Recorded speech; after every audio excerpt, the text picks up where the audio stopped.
All right. Hello, everybody. Thank you so much for joining us for our Masters of Education in Educational Leadership virtual information session. My name is Tom Crash. I'm our Director of Graduate Admissions, and I'll be our host for tonight. We have a tremendous event planned for you. It'll be a great opportunity to learn more about your potential experience in our Masters of Educational Leadership programs. We'll be covering both the principal certification and the supervisory certification tonight. Dr. Starmack has a presentation that should last around 30 or 40 minutes, and then we'll be opening it up to a Q&A afterwards. Whether you're watching live or watching the recording, thank you so much for joining us. We appreciate you taking time out of your busy schedule to join us tonight.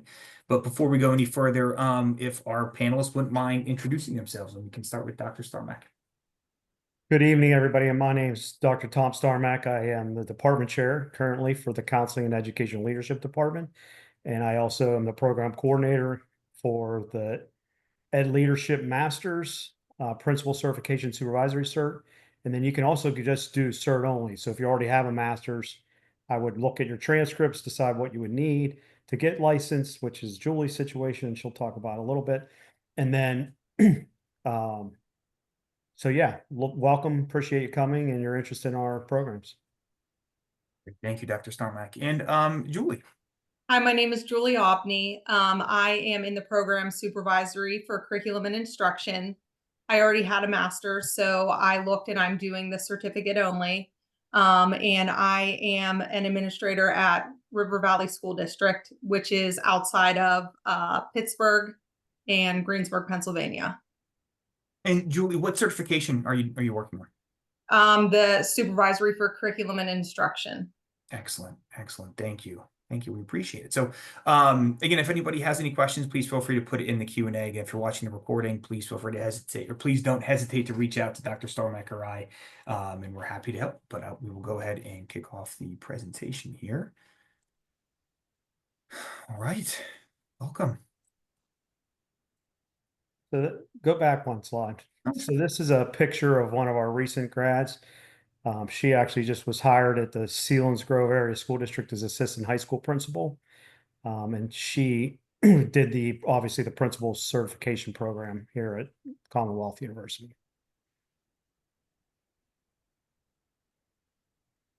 So Dr. Starmack, there's a lot of people here going to be watching, or, they're watching live or watching the recording, who may be wondering, why would I want to do this? What's in this for me? I'm going to be giving up time. I'm going to be, putting in a lot of effort into this. Why would someone want to get their master's in ed leadership? So I would say there's various reasons. The first, I think, most important reason would be that you feel that you want to impart bigger change. You're change agents in the classroom. You're working with students. You're impacting them every day. But a lot of times you might have a desire to want to impact the bigger system or have a bigger impact on more students. And one of the ways to do that is to aspire and work your way up. And in the state of Pennsylvania, in a public school, to be an administrator, you're going to need a license or certification from PDE. So in that case, you would need to attend a program to get licensed. Another reason you would potentially consider educational leadership is if you have an instructional one teacher license and you have to go back and get your 24 post-baccalaureate credits. I always advise students or former teachers of mine when I was a principal to explore another licensure area. So leadership are the two licensure areas that we have is the principal's program. And in the state of Pennsylvania, you can actually obtain that license after 3 years of satisfactory teaching. And for the supervisory, you actually need 5 years of satisfactory teaching experience. Other than those two reasons, I mean, some people want to do it for the money because you can get paid more. And I always tell them that's the wrong reason. If you're looking to get into this because of money, then please don't, because 9 times out of 10, that person isn't the kind of leader that you want to have, because they don't have the passion or desire to really work through a lot of the issues. They're there for a paycheck, and that's not going to translate to the schools of tomorrow that we're trying to train our leaders to be for. And Julie, what was part of the calculation for you? Like what was the impetus for wanting to go back? There was some discussion, about me stepping up in leadership. I was a teacher in my district Mhm. for 16 years, and I knew that, I was a coach, and I knew that I wanted to, maybe move into administration, and I knew that I needed a little bit more background. And actually, I found this exact session. I was just looking online because there's some other universities closer to where I live.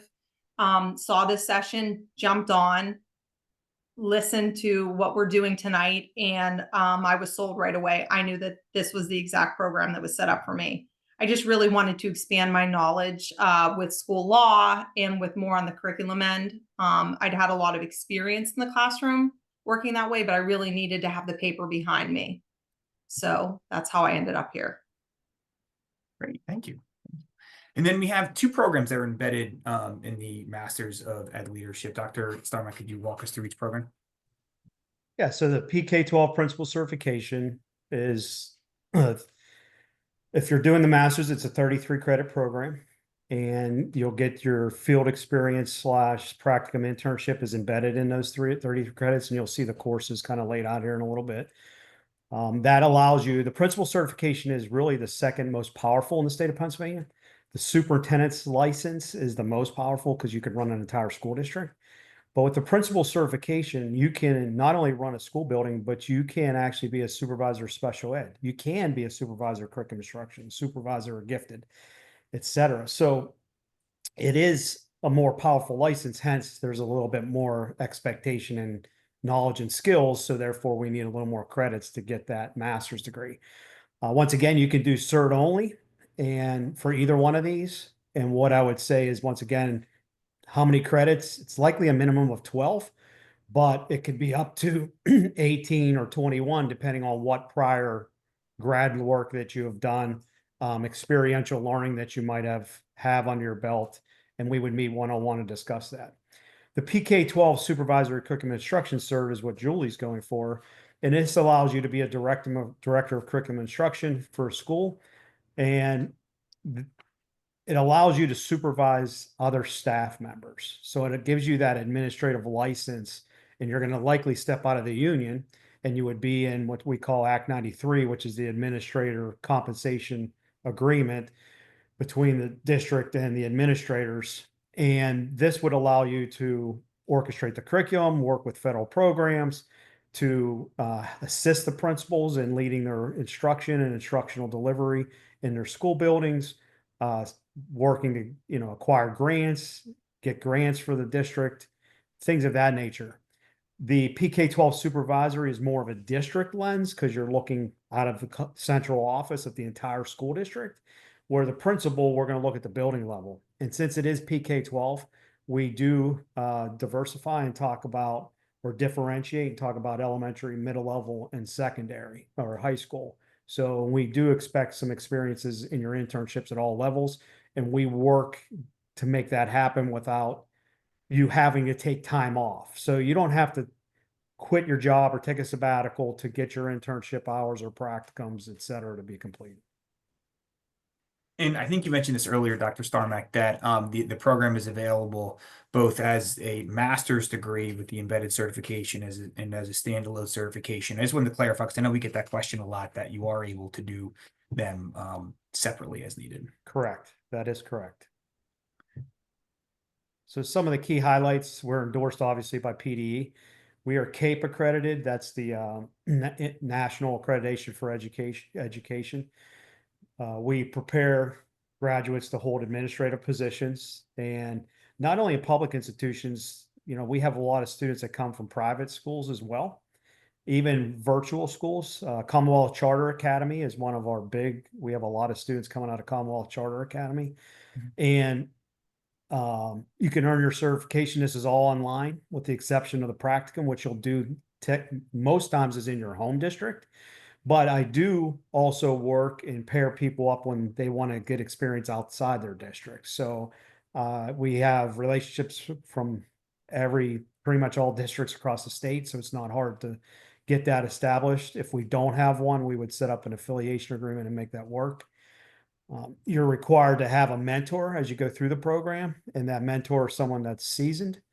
And then we have a 100% pass rate on the praxis exam on the first attempt.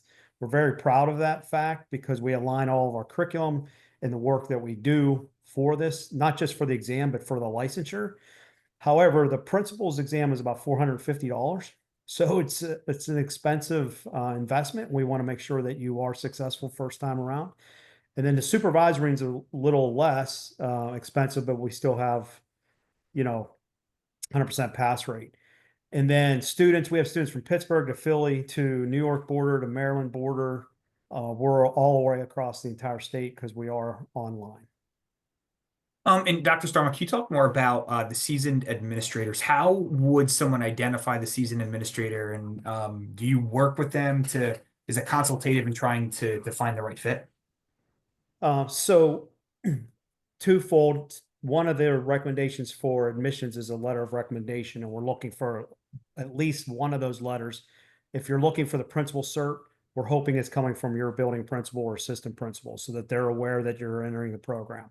If you're looking at district office, we're looking for that to be from your superintendent, assistant superintendent, or from a director of curriculum instruction that already is in place or what have you, so that they're aware that you are seeking this certification in this program. Season would mean minimum of 3 years in an administrative role so that they have enough experience to work hand in hand with our students. And then we let the students have a little autonomy. Some students come and say, hey, I have this great principal. I work with them.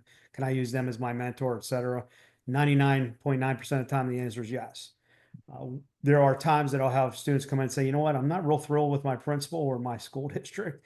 Can you help me identify some people outside that might be my mentor through this program? And then, yes, I set them up and get them connected, and they can work virtually and have access to information, work on projects, do some field experiences and things like that virtually. There's still going to be a face-to-face component during the internship and practicum, and we work through that as on a case-by-case, student-by-student basis. And in my 20 years, we've never had an issue. Sure. That's great. And Julie, what has been your experience working with your seasoned administrator and your mentor during the program? It's worked out really well. I am working with my superintendent, and he was one that wrote me a letter to get into the program, just like Dr. Starmack talked about throughout the entire process. Just because he was set up as my mentor, he has really talked me through knowing that that was going to be the end goal to do my practicum. And Dr. Starmack met with us at the beginning of this session where we walked through everything that was expected of me, what was expected of him. And the process has been really easy. And so just like he said, I did not have to take a sabbatical, and I'm able to do it while I'm working. So, and I'm gaining tons of knowledge. That's great. Great. Well, I'm going to push her because is it just knowledge or do you learn skills also?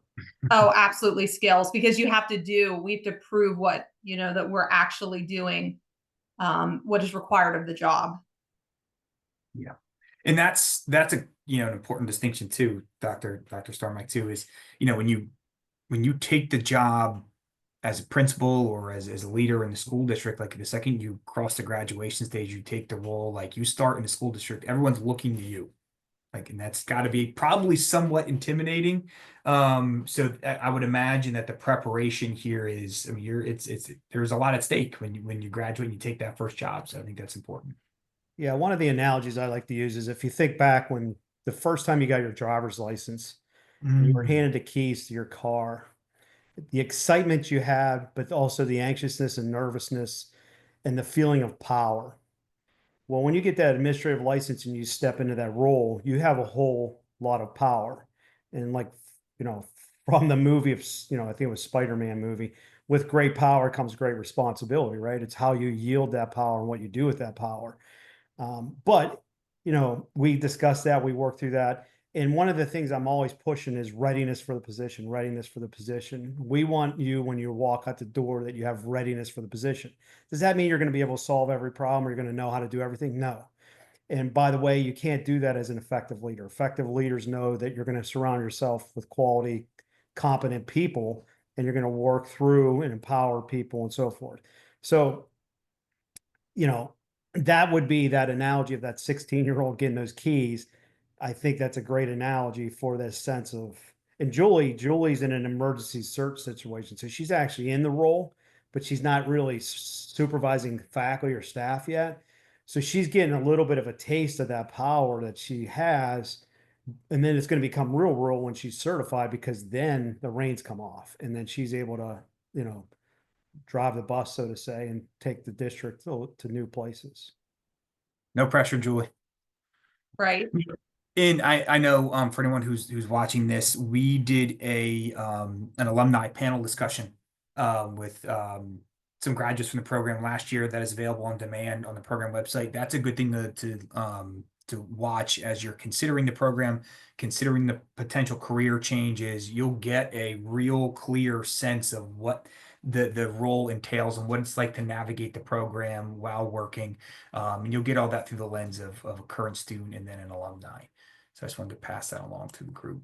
Program delivery. I know this is going to be really important. It's basically built for people who are working. Correct. So our program is 100% online. Obviously, we mainly have teachers. We sometimes have like right now, I have 2 school counselors, 2 school psychologists that are in there trying to get certified.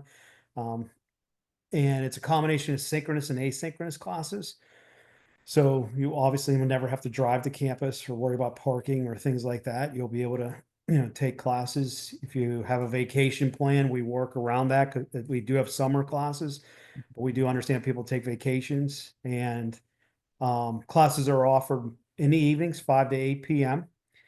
Let me talk about that 3-hour window in a second. And they're Monday through Thursday. What do I mean Monday through Thursday? They don't meet every single night. If you take one class in a semester, it's going to meet at most one night. So for example, Julie's taking supervision of curriculum instruction this semester. So we meet every Thursday evening. And then we negotiate, we're flexible based on the learning community, the content, and what we need to do. And then 5 to 8, we work collaboratively from 5 to 6:45, 5 to 7. Why? Because if you're online for that long of a period of time, people are starting to get tired and burned out, and it's, you know, a long day after working all day, etc. But we always tell students, keep the 7 to 8 hour open. Why? It gives you time to work and meet with your teams when you're having team projects or group projects. Or maybe you just need a little bit of a break to read ahead and get ready for the next week before the busy life that you go back to gets started. But it's only one night a week per class at most. Some classes that have a lot of content will meet all 15 weeks. We do 15 weeks in the fall, 15 in the spring.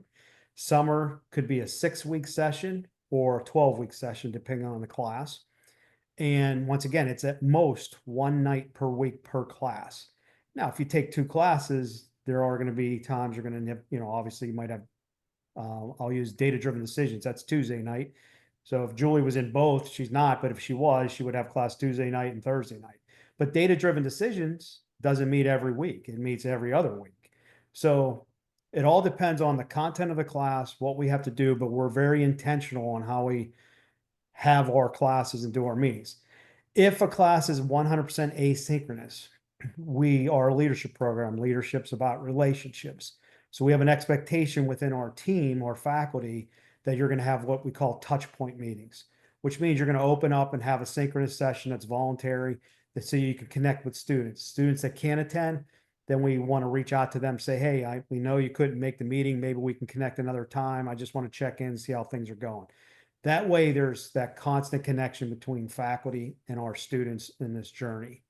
And then we already talked about the administrators having that mentor, because every class that you're going to work in, you're going to do job embedded projects. So these aren't like, you're not writing long research papers and busy work in just about any class. We are intentional, once again, about the projects that we pick where it's related to the job that you're aspiring to do. And I'll let Julie maybe jump in and give her experience on those. Yeah, so we have done in my classes lots of different projects that align to being a curriculum director for me and other people in my program who are to be a principal. We've talked a lot about right now, one that we're working on is we walked through the entire process of the teacher observation and the Danielson framework. And so now we've looked at all of the tools that you could use to do an observation, what a pre-conference looks like with the teacher, the post-conference. And we've spent many weeks talking through it. We have even done a lot of role play with our classmates. So every class, you're not just sitting there listening to Dr. Starmack talk. It's a lot of working. We have tons of breakout sessions. Even though everything is online, I feel like I know my classmates throughout the program because for all the times that we're in and out of groups together and working on discussions. And so we really talk through the entire process. And so now one of the pieces that we're working on is I need to go out and walk through the entire model with a teacher in my district. And so I need to do the pre-conference, do the observation piece, go through the post-conference and write a reflection. So it's setting me up to be able to essentially do the job when I'm finished. And that's just one element. We've had to write letters to ourselves, a reflective piece of things we've learned throughout our journey. We've had to look at data. So all the elements of the job that we're doing, we've really broken down throughout the classes so that at the end we can leave. And I will say that was really why I chose this program from the start. I didn't want to pick a program that was easy, that I could know that I could just, maybe not even go to class. I could just get on, get that easy and be done with the program. I wanted to attend a program that I would learn how to do the job so that when I left, I was confident that I would know how to do it. And I will say that as I'm finishing up my last class, I will say that I felt that in the beginning and now I know that is true.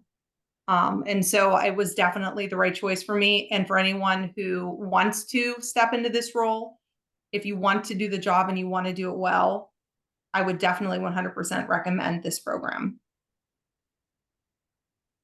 Yeah, no, that's very true. Thank you. And we're not paying her to say any of this. This was voluntary. So They are not. That is true. those that are watching. And there are some testimonials on the website as well.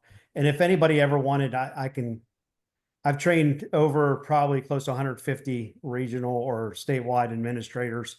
And any one of them would be glad to talk to you about their experiences, and I can get you in touch with them if you wanted to do that. So There's probably people at the school that, attendees may be working at that are graduates of the program. Yeah, it's far correct. and wide. Far and wide. And that gets us into the coursework then. So this All right, would be for the supervisory of curriculum and instruction. Yeah, so if you look through here, once again, this is for the entire master's program.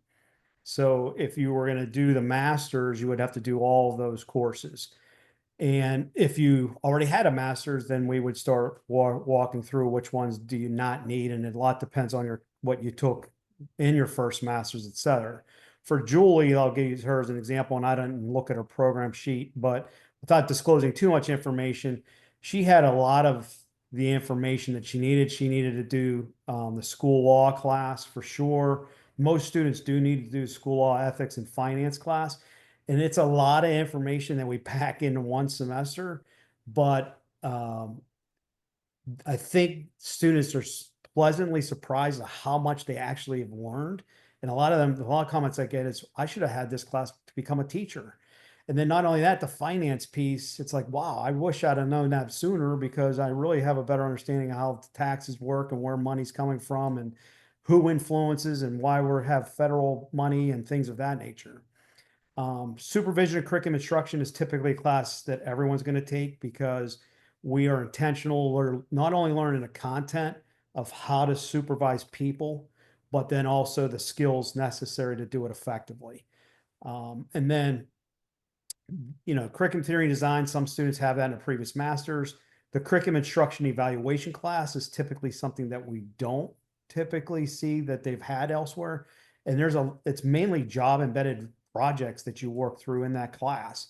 So you're doing school readiness projects, you're doing outside your comfort zone curriculum work. So I think Julie was strong in reading. Is that right? So I pushed her and said, well, I'm expecting to see something in, mathematics or science. We got to get you out of your comfort zone to fill some holes and gaps.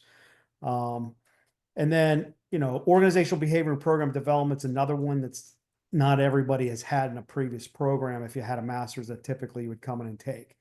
And then it's hit and miss on the rest of the classes if you already have a master's. If you don't, You'd work through these 30 credits.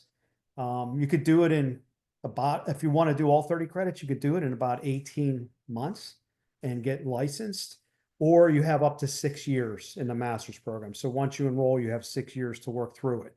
I'm the advisor for all the students in the program as well.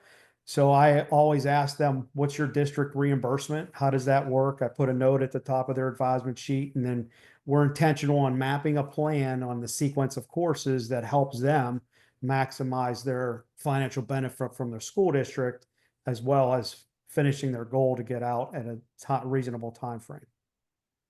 Yeah, and I will say that is tremendous consultative academic advising that you're not going to get at most programs. And there is only one Dr. Starmack, and he teaches here.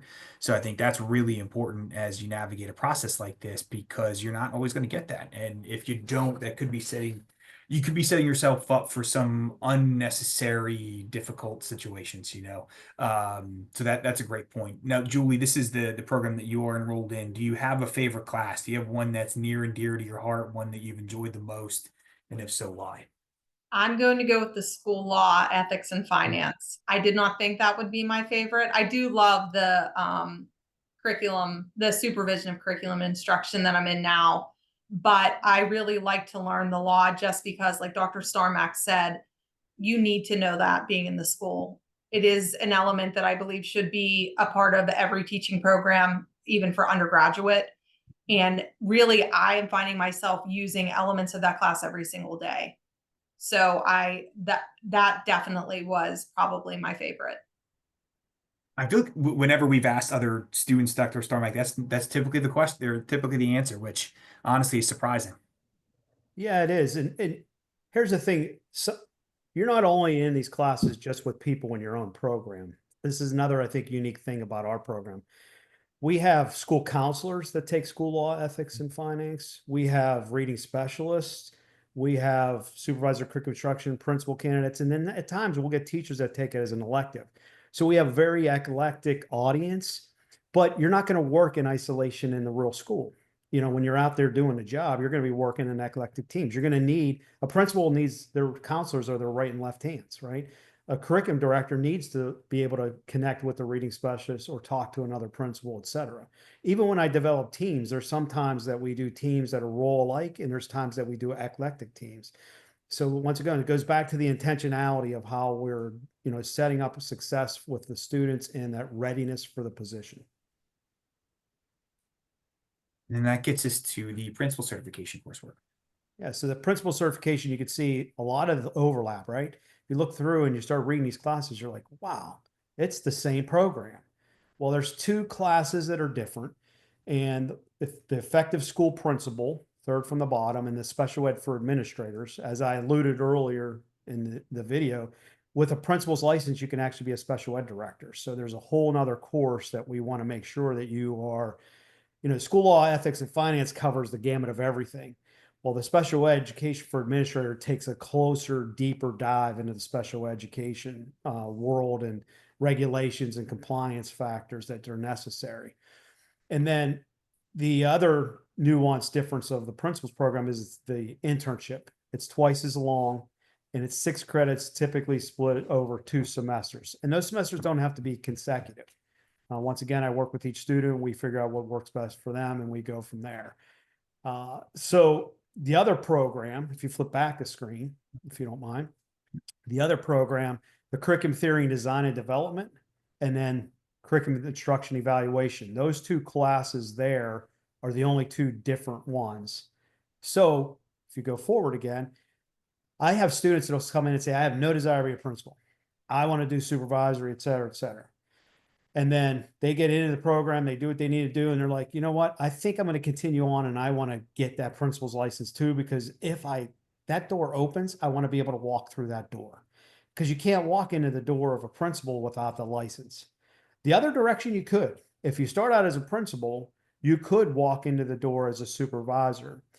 But some agencies like IUs, intermediate units, some very large districts like Central Dauphin School District, Hazleton, York, Pittsburgh, Philly, those larger metropolitan districts have supervisors, and a lot of them want to see that supervisory license because it's more of the district lens versus a principal license. So I've had sometimes, like Wilkes-Barre School District, they sent all their supervisors back to get the supervisory license, and many of them had a principal's license. They just want them to come back to have more exposure to that district lens and get pushed out of their comfort zone in the areas that they're not as comfortable with, so to say. But once again, this is the full master's program. So it's 33 credits. But if you wanted cert only, we would do the same thing. I would do a transcript review, meet with you, discuss it, do a draft program sheet, all before you would actually enroll. And then that way you have a more informed decision as a consumer if you want to come to our program or not.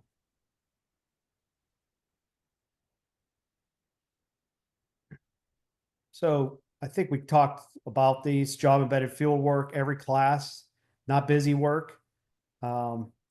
School law and finance, people would argue, well, we took 2 tests. We took a midterm, we took a final exam. Yes, I need to assess your understanding of the law, but I also set it up as a pre-praxis experience.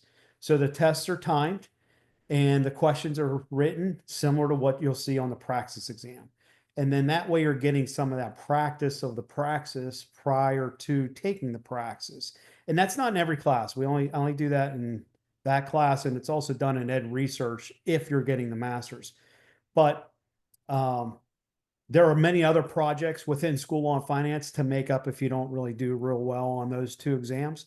And I would never let one test score bomb a student or drive something down. We would negotiate, talk about it. It's about learning. Assessment's not about punishment. Assessment's about learning. And I don't want to go off on a tangent with that. But every class you're in job embedded field work. The cool thing about it is you work with your mentor. It counts for the class, but you're also creating artifacts for your internship portfolio. So you're kind of double dipping in that process. You will be working under that seasoned mentor. And once again, we can do it within your district as well as get you exposed.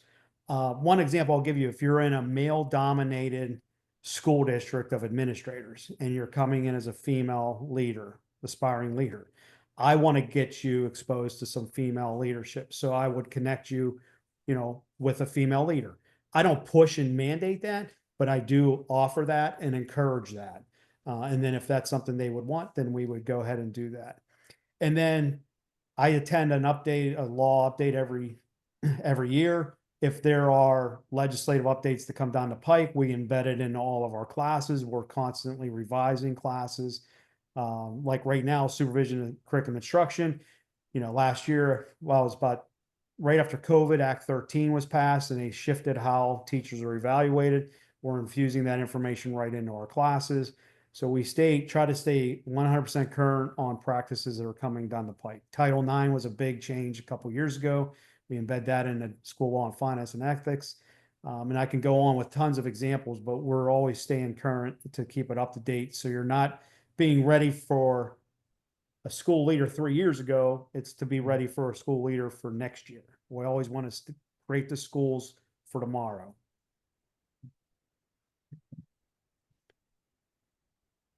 Job outlook. I mean, let's face it, we are short educators across the entire state. There's not only a state, the country. So coming into a leadership program, you have a license. It's much easier to have a license and transfer a license to a different state. Think about driving.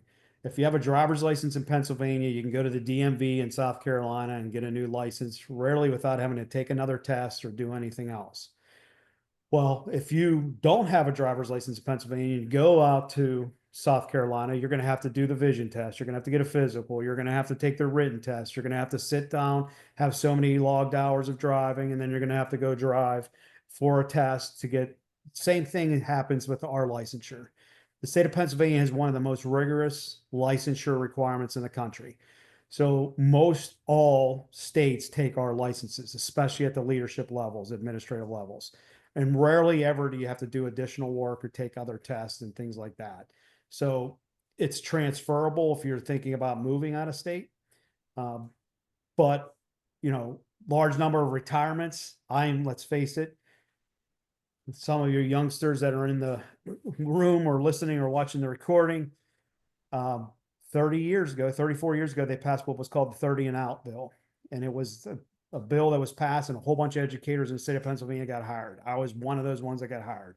So I just finished my 34th year in public education. I love what I do every day. However, there's many of us that are retiring. We're going to be retiring over the next 7 to 10 years, which is going to create more and more vacancies. It's much easier to move once you're an administrator.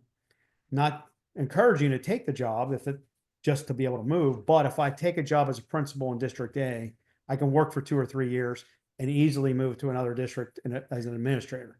It's a little harder as a teacher. The longer you're in as a teacher, then you're kind of getting that bigger salary, and then you try to move to another district. Some districts aren't willing to pay that bigger jump in salary. And then obviously you have more opportunity for advancement. Not that I required, but I really try to mentor and work with my students. And Julie's going to hear this coming up here at the end of the semester, so I'm going to prelude it. Don't stop with your master's. If you're going to take an administrative job, really consider going on and getting the doctorate. The DR in front of your name doesn't change who you are, just validates you in the eyes of the public as a school leader. So I have mentored at least a half a dozen of my former students in the last 3 years that went on and got their superintendent's letter and their doctorate.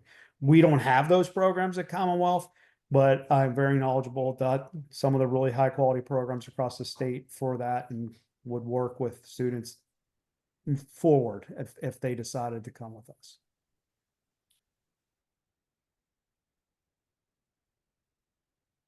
Here's a list of some of our alumni. I already talked about Caitlin to the left. She's at down at Selinsgrove, but principal Hazleton Area STEM Academy, assistant high school principal at Allentown High School, assistant principal at Jersey Shore, principal at Montgomery High School, director of curriculum at Bloomsburg School District, supervisor curriculum instruction at Wilkes-Barre. Julie's, in the position within a matter of months. She's going to be certified here, and she'll be over in the Greensburg. Beaver County or Beaver Intermediate Unit out in north of Pittsburgh. I just had one of their supervisors come through and get certified. I have two teachers in the Westchester School District. I got teachers, like I said, at Commonwealth Charter. They're all across the state. I can go on and on. York, everywhere in every corner of the state, we have students in our programs. Fun stuff, applying. Yeah. So applying, first of all, anybody that chooses to apply tonight, when you go to apply, your first question, you have to create a little account, and Tom can talk maybe a little bit more about this. You create an online account, and there's going to be an online application that you'll fill out. It's pretty straightforward and easy, but they're going to ask you, are you an alum of Bloomsburg, Lock Haven, or Mansfield? If you are, click yes. If you're not, it's going to ask, did you attend or talk to any recruiter or any representative from the university? You're going to click yes because you watched this video and you talked to this, etc. And what that does is that waives your application fee, so you don't actually have to pay the application fee. You will have to upload official transcripts, and I'm not overly, if you don't have a 3.0 undergrad GPA, but you attended grad school and you have over a 3.0 in grad school, then we're going to definitely consider them, likely take you, etc. We look for 3 letters of recommendation, talking about your ability to complete graduate level work and be an effective school leader. One of them have to be from if you're in a principal's program, from a principal, preferably the one in your building or assistant principal. And then if you're going for the supervisory, we're looking typically for someone from district office, superintendent, assistant superintendent, director, curriculum instruction. A resume, statement of goals. Why do you want to enter this program? What do you feel like you're going to do with the knowledge that you're going to learn in the program? And then why do you believe you'll be successful at graduate level work? Those are like a 3-paragraph, 1-pager. I always train my administrators, if you can't say in a page, then you got to reduce it to a page, because there's so much paperwork coming across people's desks. You got to be able to say it in a page. And then your current PA teaching or instructional certification. If you don't have a teaching cert, you can be a school psychologist, you can be a school counselor and still come into the program. Yeah, and I will say the application process is brief.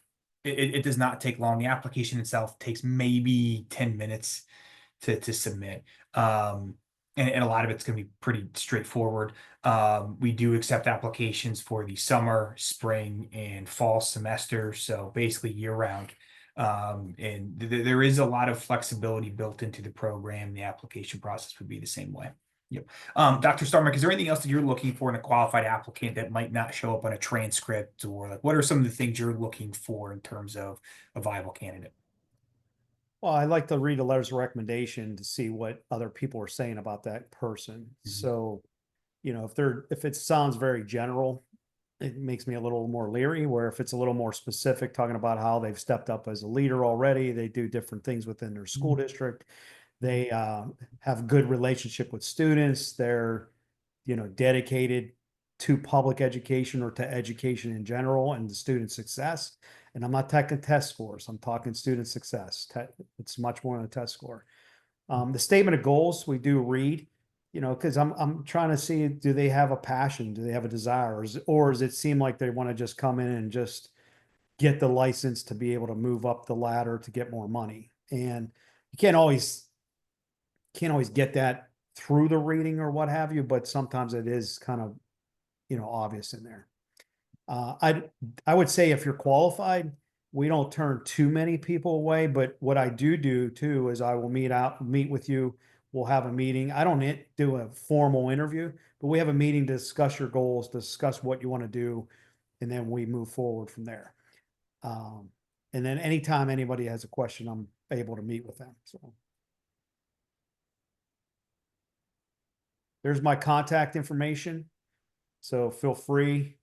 Email is usually the best. And I pride myself on responding within 12 to 24 hours during the week. And on the weekends, it might be 24 to 48 hours. Students come first, and then I go from there.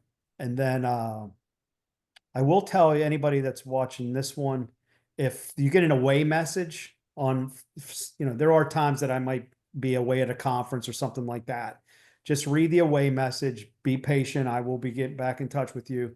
But I usually always leave another person's contact information that can potentially help navigate the concern or question you would have, especially a prospective student. Because if I'm not available, you can always talk to grad admissions or Tom Kresh in his office, and his team will be very responsive. Yep. We work for you, and we're happy to do it. So that ends the live part of this. And thank you, Dr. Starmack and Julie, for your insights. We're going to jump into the Q&A section, but that'll end the recording part. So I'm going to go ahead and stop the share. If anyone who is watching the recording has any questions, again, please don't hesitate to reach out to Dr. Starmack or I. We're more than happy to help in any way possible. So appreciate it. Thank you, everybody.